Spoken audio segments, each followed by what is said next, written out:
week's episode takes me back to Europe to explore metal's most over-the-top subgenre, power metal. Power metal is known for its high vocals, epic song arrangements, and Dungeons & Dragons-like band names like Manowar, Hammerfall, and Blind Guardian. It's a metal style that's hugely popular in Europe and seems to bear all of the hallmarks of traditional heavy metal. But oddly, this subgenre is completely alien to me. So what exactly is this thing called power metal, and why has this style remained so mysterious?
My exploration of power metal takes me deep into the heart of Slovenia, a tiny European country on the eastern edge of the Alps.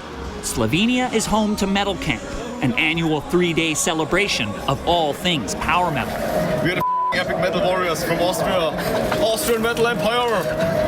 For honor, glory, strength, beauty and wisdom. We're trying to understand what the hell power metal is, because when I grew up, I didn't know what this is. It didn't exist in Canada. How would you describe power metal, the sound of it? Girlish. Lots of people who go to festivals have girlfriends and they need a band to show the girlfriend to. It's called power metal because everybody can scream with it. Strong and fast music with very high vocals. So why isn't it just called heavy metal? How would you define power metal? What is it? Very easy melodies, very happy melodies. So melodies that you can sing along. Some people still call melodic power metal happy metal. I was playing Dress Up, this loud, obnoxious, fun music, the studs and armor plating and stuff like this. And I mean, that's part of the fun. Power metal, you want to get everybody involved. Every power metal band that enters a stage wants the audience to sing along with them. It's more important than to bang their heads or to, play air guitar. You see the crowd locked in arms, singing along. It's not an embarrassing thing to be singing along to riffs or solos or lyrics at a power metal show. It's like a big beer hall, soccer hall chant sort of situation.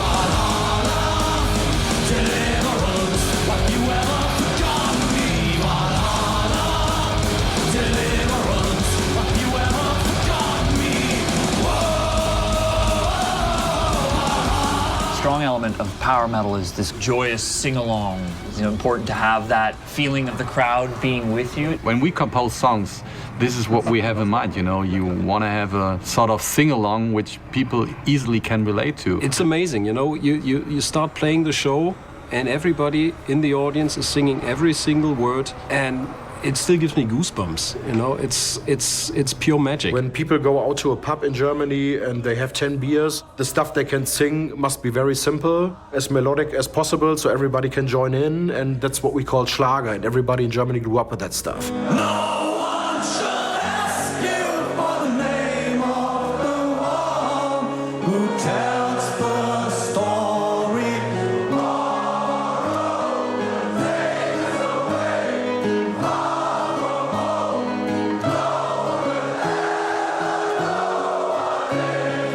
You see people who are dressed up in battle gear and all of these kinds of things. That has to do with our history. People looking back to their traditions because they believe in them, because it's just cool to show. If you think of Swedish and Norwegian metal fans, Vikings are really part of their history, a history of horns and swords. hear this kind of strange European alchemy going on. You hear melodies, you hear little hints of classical things happening. Classical music of the 17th century, 18th century, 19th century. Many European fans, even if they are rock fans or metal fans, somehow have in their blood. It's something that you hear from parents, from aunts and uncles. Bach, Paganini, these were the first metallers. For sure, the emotional impact that they were transmitting through the use of the giant orchestras is the same that you can get from a metal band.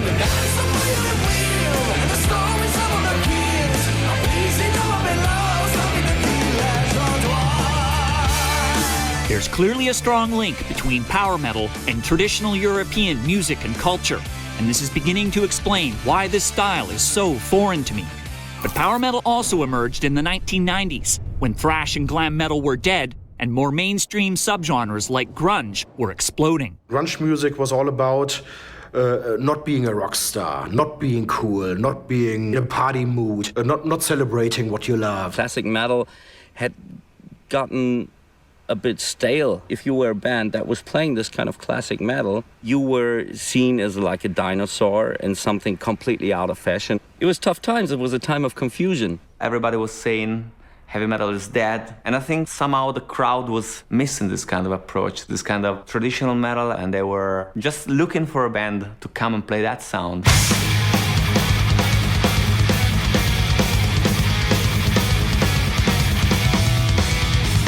Take me back to when you guys first started and describe to me, why was it important to you to create the style of music that Hammerfall plays? We created Hammerfall so that we would have something fun, because nobody else did anything on stage or at concerts or albums that we thought was fun. Everything around us was what we did not want music to be. We basically created the band that we wanted to listen to and watch play live ourselves. Why do you guys think you made that really quite immediate impact? The metal community was wanting this without even knowing it, probably. I don't think we even expected it until we went on stage for the first time in Germany, back in open air in '97. Then that's when we realized, wow, people were actually ready for this type of music. Leading the call, one and for all. Never surrender, the glory will fall. Brothers unite, let's stand up and fight. Fulfilling our fate, we are heeding the call.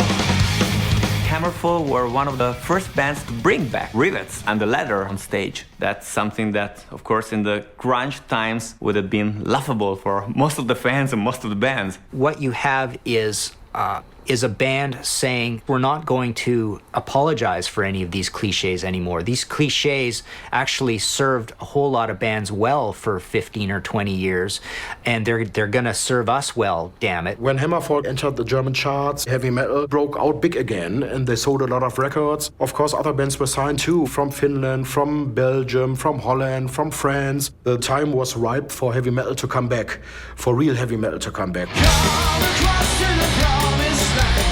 Close your eyes and take your hand. I now have a better understanding of why Hammerfall and the power metal scene made such a huge impact in Europe during the 90s. But I'm still uncertain about power metal's connection to the history of heavy metal music. What exactly was power metal attempting to revive?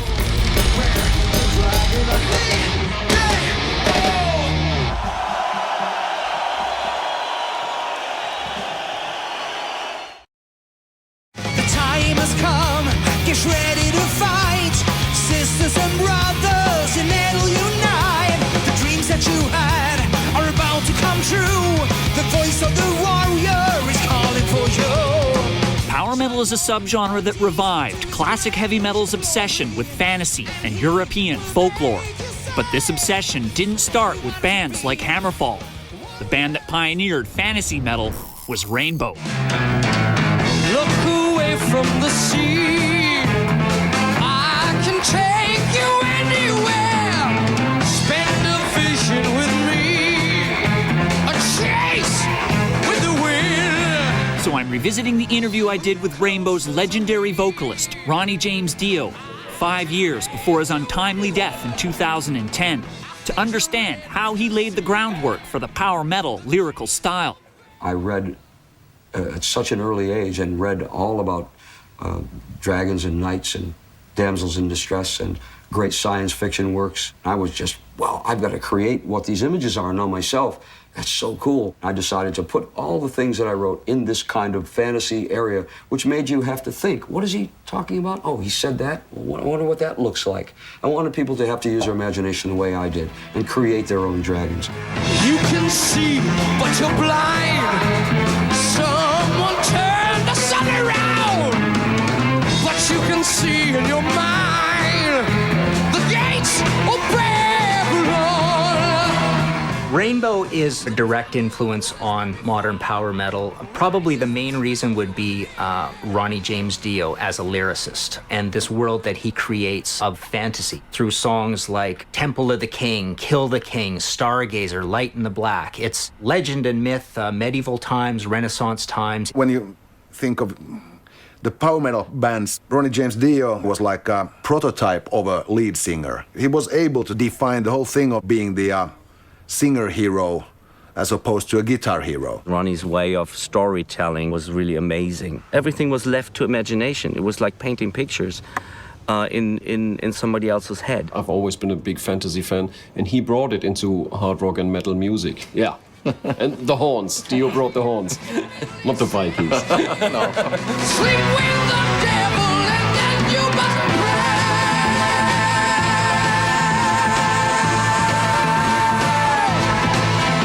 Sleep with the devil will take you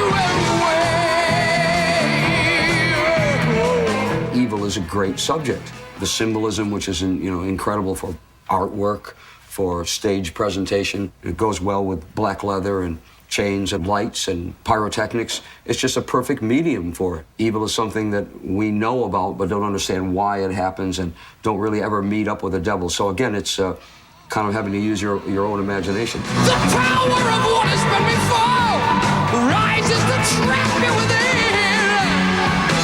A magic coming right and genie maybe more. Sit to your heavenly sin.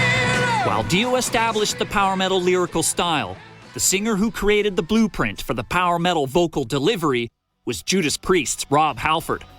Earlier in this series, I explored Priest's role in forging the heavy metal identity.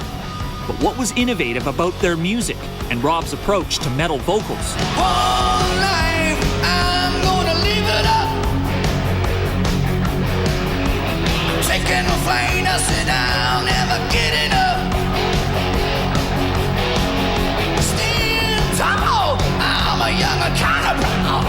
I'm always looking to try and experiment. You just want to do as many things as you can possibly do, and you always want to go to 11. You do.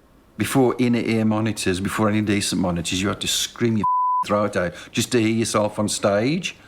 You know, you're battling against all that volume. I mean, you can't lay back. You've just got to, you've got to rip your throat out. You got another thing coming. All of us headbangers as kids, we would sit around and listen to that and go, is this even metal? It was so foreign because Rob Halford was classical, studied, singing high almost all the time. Without Rob Halford, you wouldn't have Ralph Scheepers from Primal Fear. You wouldn't have Timo Codipelto from Stradivarius. Basically, the characteristic power metal vocal, almost to the point where it's not power metal if you don't have